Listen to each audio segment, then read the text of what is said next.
தமிழ்நாடு முழுவதும் பிப்ரவரி 8ஆம் தேதி பட்ஜெட்டை கண்டித்து திமுக தரப்பில் கண்டன பொதுக்கூட்டம் நடத்தப்படும் என்று திமுக தலைமை கழகம் தரப்பில் அதிகாரப்பூர்வ அறிவிப்பு வெளியாகியிருக்கிறது.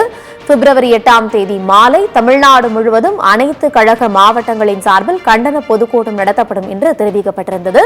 இந்த பட்ஜெட்டில் குறிப்பாக தமிழ்நாடு என்ற வார்த்தையே இடம்பெறவில்லை என்றும் தமிழ்நாட்டிற்கான திட்டங்கள் அறிவிக்கப்படவில்லை என்பது குற்றச்சாட்டாக முன்வைக்கப்பட்டிருந்தது. கடந்த ஆண்டை தொடர்ந்து இந்த ஆண்டும் தமிழ்நாடு தொடர்பான எந்த ஒரு முக்கியமான அறிவிப்புகளும் வெளியிடவில்லை என்பது அனைத்து கட்சி தரப்பில் குற்றச்சாட்டாக முன்வைக்கப்பட்டது. முக்கியமாக பீகாருக்கு அதிக திட்டங்கள் வகுக்கப்பட்டிருந்தது என்பது தொடர்பான குற்றச்சாட்டும் முன்வைக்கப்பட்டிருந்தது.